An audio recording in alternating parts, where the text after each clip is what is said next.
Hi, this is Eric Rudvig with IGN Xbox 360, here with a Just Cause video review. Just Cause is an open-world sandbox-style game where you put on the fictitious island country of San Esperito and placed in the role of Rico Rodriguez, a CIA agent tasked with overthrowing the government. Now, the world kind of gives you this giant island for you to explore, and it's really a lush, beautiful island. It's one of the big positive parts of the game. There's tons of jungle to explore. There's several cities within San Esperito. There is a lot of ocean and river environments to explore, and there's really a lot to see and do on San Esperito. There's hundreds of missions, but the problem with the game really is that the missions don't have enough variety. There's only a few different types of missions outside of the main story quest, and they're all repeated over and over and over again. Now, I don't know about you, but for us, we really can't do the same exact go here, kill that, pick up the package and bring it back mission hundreds of times like Just Cause expects you to. On the positive side, the story missions are a lot of fun, and there's a lot of kind of twists and turns as you go through the missions that really isn't present there in the side quests. There's a cool stunt system in Just Cause where you're given a grappling hook and you can latch on to any vehicle that's moving by you, and you can parasail from them, hop from one vehicle to the next. Like if you're on a plane, you can jump out, land on a car, hop inside, drive around, jump off the car, back in a helicopter, and really the whole system is designed to facilitate your exploration of the island.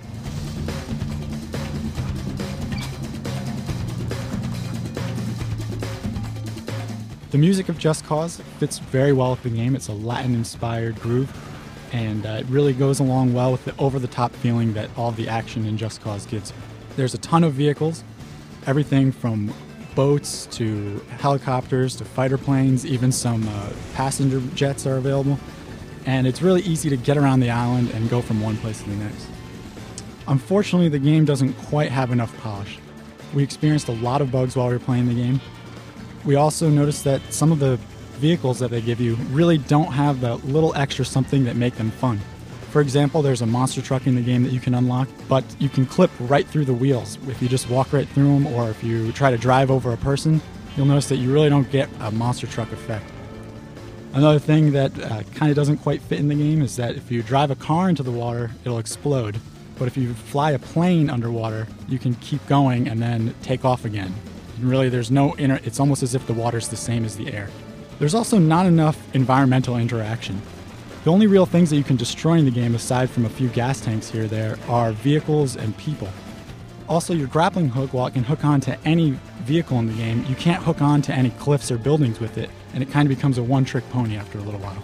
The story missions, while they're fun, only last about 6 hours, and after that, you're up to either play the boring side missions or kind of try to make your own fun. On top of all that are the weak animations. Rico Rodriguez almost looks like he's prancing because he has a couple too few frames in his running animation. If you are riding on a motorcycle and you hit something, rather than a crash, you'll either stop dead or go sailing through the air stuck in one pose. And when you hit the ground, you'll just stop dead and your health bar will drain. Almost looks like you didn't even crash. There is fun to be had in Just Cause, but the missions and the environmental interaction don't quite live up to the expansive and well laid out world. It's a good rental, but the depth and addicting gameplay that you'd need for such a giant world just aren't there. We gave Just Cause a 6.8, which is a passable score. For the full written review, be sure to check out IGN.com.